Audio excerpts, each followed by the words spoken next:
আগুনে হাত দিলে হাত পড়ে, এটা তাদের জানিয়ে দিতে হবে। আমি যেখানেই থাকি, এই বাংলাদেশই আমার, এই দেশ আমার বাবা স্বাধীন করে দিয়ে গেছে। ইউনূসের একটা দোষ আছে, মানুষের কাজ চুরি করা। যেমন ক্ষমতা চুরি করেছে, ডাকাতি করে ক্ষমতা নিয়েছে, ওইভাবে কামচোর আমাদের করা কাজগুলিকে সব চুরি করে এই ইউনূস চোরা সেগুলি নিয়ে আবার স্বপ্ন দেখে। তার এক মাইক লাগানো আছে, তার প্রেস সেক্রেটারি বানিয়ে মিথ্যে কথা বলে জাতীয় আন্তর্জাতিকভাবে খুব দাম বাড়াতে চেষ্টা করে। জঙ্গিদের হাতে নিয়ে ইউনূস কিন্তু ক্ষমতা দখল করেছে। চারিদিকে যখন নির্বাচনের দাবি উঠছে, সে কিন্তু নির্বাচন করতে চাচ্ছে না। এত মানুষ মারা গেছে, কিভাবে নির্বাচন করবে? মানুষ মেরেছে কি? মানুষ তো হত্যা করেছে এই আমাদের স্বরাষ্ট্র উপদেষ্টার ভাষায় তাদের প্রিয় পোড়া পান্ডা। অপকর্মগুলি তো তারাই করেছে, নিজেরাই মানুষ খুন করেছে। তারা কিন্তু নির্বাচন কথা বলে না। যে আইসিটি, ইন্টারন্যাশনাল ক্রাইম ট্রাইব্যুনাল, যেটা যুদ্ধ অপরাধীদের বিচারের জন্য করা, আজকে সেটাকে আবার এই অবৈধভাবে ক্ষমতা দখলকারী ইউনূস এক্সিকিউটিভ পাওয়ার দিয়ে সেখানে সংশোধনী এনে সেখানে মামলা দেওয়া হয়েছে। সেই মামলায় আমার বিরুদ্ধে তো প্রায় 450-র মতো মামলা, তারপর অগণিত আওয়ামী লীগের নেতাকর্মীদের বিরুদ্ধে মামলা। সেখানে পুলিশ বাহিনী, সশস্ত্র বাহিনী কেউই রেহাই পাচ্ছে না, সবার বিরুদ্ধে মামলা, বিচারের নামে প্রহসন করা হচ্ছে।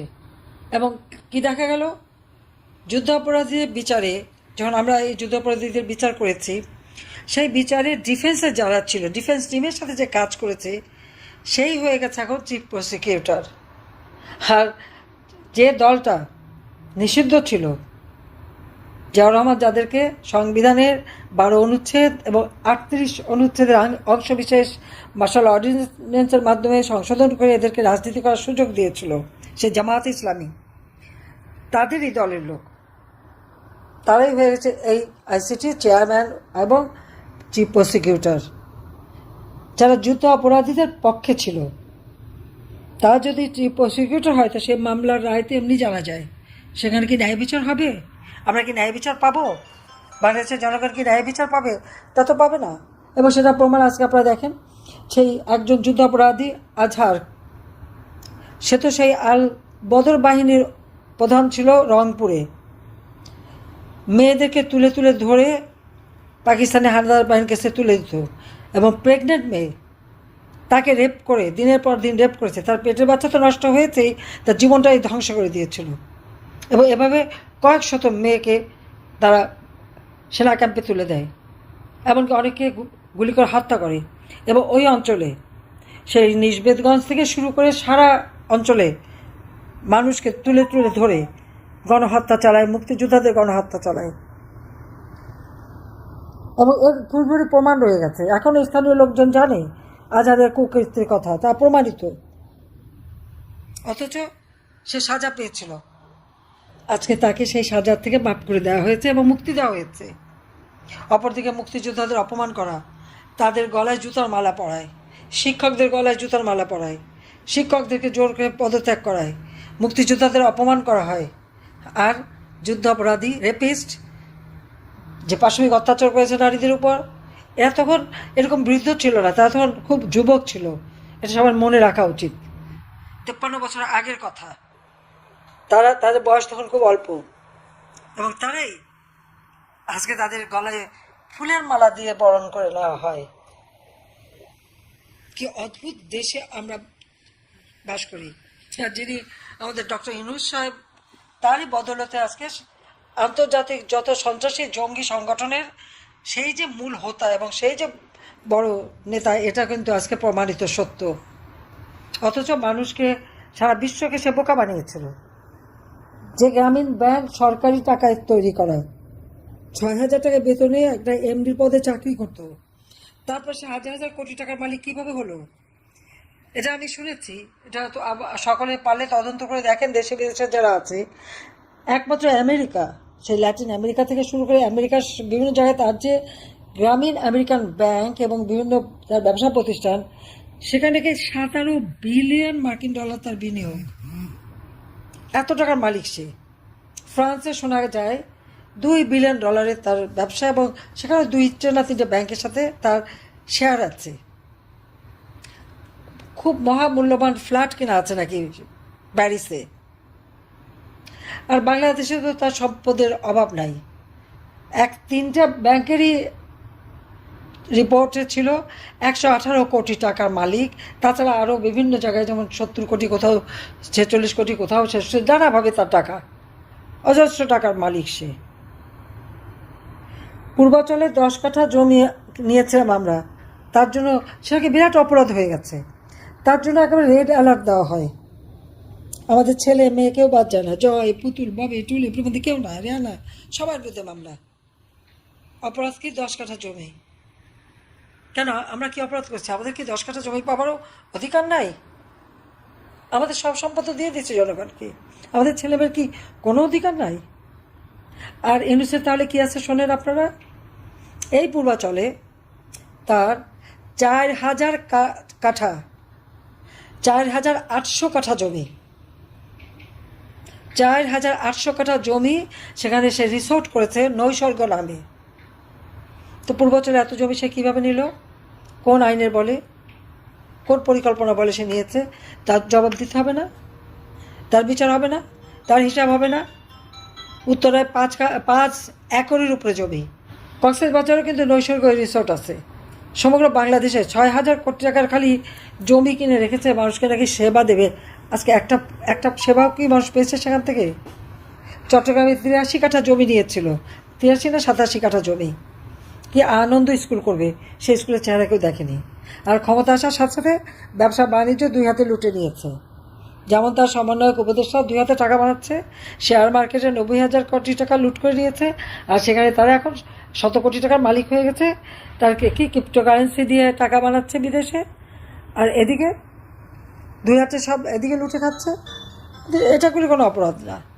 সব অপরাধ আওয়ামী লীগের, সব অপরাধ আমরা করেছি, সব অপরাধ মুক্তিযোদ্ধাদের। কারণ দেশটা কেন স্বাধীন করলো? আরে বাবা, স্বাধীনতা যদি নাই করা হতো তো ইউনূস কি আর এই মসনদে বসতে পারতো? মসনদে বসে বড় বড় কথা বলতে পারতো? সে জাপানে গেছে, কোন মুখে যায়? হলি আর্টিজানে যারা জাপানিজদের হত্যা করেছে তাদেরকে তো ইংলিশ মুক্তি দিয়ে দিয়েছে। যত জঙ্গি সন্ত্রাসী জেলখানা খালি বলে ফেলেছে আওয়ামী লীগের নেতা কর্মীদের দিয়ে। আবার মাতার বাড়ি, এ পরিকল্পনা তো আমার। এবং জাপান সরকার, জাপানের প্রাইম মিনিস্টার বাংলাদেশে এসেছিলেন, আমি তার দাওয়াতে জাপানে গিয়েছিলাম। $6 বিলিয়ন আমাদের একটা এমইউ সই হয়, যেটা লাইন অফ ক্রেডিট তিনি বাংলাদেশে বিনিয়োগ করবেন। সেই লাইন অফ ক্রেডিটে $6 বিলিয়ন আমাদের সাথে চুক্তি। এবং সেই জন্য মাতার বাড়িতে বিদ্যুৎ কেন্দ্র করে দিয়েছেন। সেখানে ডিপসি পোর্ট নির্মাণ হচ্ছে, কিছুটা চালু হয়ে গেছে, আরও এটা উন্নত মানের হচ্ছে। সেখানে একটা ইকোনমিক জোন হবে। এবং জাপানকে আমরা ঢাকা 2500-এ সেখানে আমরা জায়গা দিয়েছি, সেখানে জাপানি বিনিয়োগ হয়েছে। এবং কক্সবাজার, টেকনাফ, সাবরংয়ে সেখানেও তাদের একটা স্পেশাল ইকোনমিক জোন। এবং সেই সাথে সাথে আমাদের সি বিচ শুধুমাত্র মানে ফরেনারদের জন্য উন্নত মানের সি বিচ করে দেবে। আমাদের মহেশখালী দ্বীপের যে মাতার বাড়ি, সেখানে যেমন তারা ডেভেলপ করে দিচ্ছে, পাশাপাশি সোনাদিয়া দ্বীপে সেখানে ইকো ট্যুরিজম গড়ে উঠবে, সেই পরিকল্পনা রয়েছে জাপানের সাথে আমাদের। জাপানের সাথে আমাদের সেই সম্পর্ক রয়ে গেছে। এবং বিগ বি এই কর্মসূচির আওতায় ব্যাপকভাবে তারা এখানে বিনিয়োগে এসেছে। মেট্রো রেল জাপান করে দিয়েছে। কাজে এভাবে বিভিন্ন ডেভেলপমেন্ট ওয়ার্ক তারা করে দিচ্ছে জাইকার অর্থায়নে। আজকে আমি যে কাজগুলি করে যাচ্ছি অলরেডি চলমান, যেগুলি সম্পন্ন হচ্ছে বা হবে, এটা নাকি ইউনূস স্বপ্ন দেখেছে, করে ফেলেছে। স্বপ্ন দেখলো কোথায়, কখন? আর এই কাজগুলি তো আমি করেই দিয়েছি, ইতিমধ্যে কাজ করা হয়ে গেছে। তাহলে সে আবার স্বপ্ন দেখলো কী করে? ইউনূসের একটা দোষ আছে, মানুষের কাজ চুরি করে। যেমন ক্ষমতা চুরি করেছে, ডাকাতি করে ক্ষমতা নিয়েছে, ওইভাবে কাম চুরি করতে পারে। আমার করা সন্দ্বীপে আমরা যে করে দিলাম ফেরি সার্ভিস, ও 3-4 মাসের মধ্যে ফেরি সার্ভিস করে ফেললো। বলতে পারবে এই ফেরি সার্ভিস করার জন্য কী কী করা লাগে আর কত দিন সময় লাগে? একটা ফেরি যে সাগরে চলবে সেটা তো আলাদাভাবে তৈরি করতে হয়। ফেরিটা যেখানে ভিড়বে সে পন্টুনটাও আলাদাভাবে তৈরি করতে হয়। সে ব্যাপারে তো কোনো কাজ আছে? 7 উপদেষ্টা 7 কেচি নিয়ে 1 ফিতা কেটে 7 টুকরা করে উদ্বোধন করতে গেল। ঠিক এইভাবে যমুনা নদীর উপরে রেল সেতু, এটাও তো আমার করা। এই বরিশাল আপনারা ভেবে দেখেন তো, আগে যাতায়াত করতে কত সময় লাগতো, এখন 3 ঘন্টা থেকে 4 ঘন্টার মধ্যে ঢাকা আসতে পারেন। এখানে পদ্মা সেতুই শুধু না, তার আগে শিকারপুর, দ্বারিকা, গাবখান, কীর্তনখোলা, পায়রা নদীর উপর সব ব্রিজ কিন্তু আমার করে দেওয়া। প্রত্যেকটা সেতু আমরা কত নাম বলবো, সমস্ত সেতুগুলি এক এক করে করে রাস্তা করে দিয়েছি। এমনকি ভাঙ্গার থেকে রেল লাইন বরিশাল হয়ে ঝালকাঠি হয়ে একেবারে সেই মংলা বন্দর পর্যন্ত যাবে, সেটাও কিন্তু আমরা করে দিয়েছি। ইতিমধ্যে ঢাকা থেকে যশোর পর্যন্ত ফরিদপুর হয়ে রেল লাইন চালু হয়ে গেছে এবং সেটা একেবারে মংলা বন্দর পর্যন্ত প্রত্যেক নদী ব্রিজ করে রেল ব্রিজ করে রেল চালু করে দিয়েছে এবং সেখানে হাইওয়ে করা 6 লেন বিশিষ্ট হাইওয়ে হবে, যেটা ঢাকা থেকে একেবারে বরিশাল হয়ে মংলা বন্দর পর্যন্ত যাবে। সে পরিকল্পনাও কিন্তু আমাদের করা আছে। প্রত্যেকটা পরিকল্পনা আমি নিজে করে দিয়ে এসেছি। কাজ হয়তো সবগুলি শুরু করতে পারিনি এখনও, কিন্তু শুরু করার কথা ছিল। আমাদের করা কাজগুলিকে সব চুরি করে এই ইনুচোরা সেগুলি নিয়ে আবার স্বপ্ন দেখে। তার এক মাইক লাগানো আছে, তার প্রেস সেক্রেটারি বানিয়ে বানিয়ে মিথ্যে কথা বলে জাতীয় আন্তর্জাতিকভাবে খুব দাম বাড়াতে চেষ্টা করে। কাজে এর হাত থেকে দেশকে রক্ষা করতে হবে এবং তার জন্য সকলকে ঐক্যবদ্ধ হতে হবে। তবে আমি আপনাদের সেটি আহ্বান করব যে এভাবে বসে থাকে না। আজকে জেলখানা থেকে কোর্টে নেওয়ার সময় আমাদের নেতাকর্মীদের মারে, আর আপনার দাঁড়িয়ে দাঁড়িয়ে দেখবেন। কেন দাঁড়িয়ে দেখবেন? এখন থেকে যাকে যখনই নেওয়া হবে সেখানে লোক দাঁড়িয়ে থাকবে। যারা মারতে আসবে তাদের উপযুক্ত শিক্ষা দিয়ে দেবেন। উপযুক্ত শিক্ষা দিতে হবে, বাধা দিতে হবে।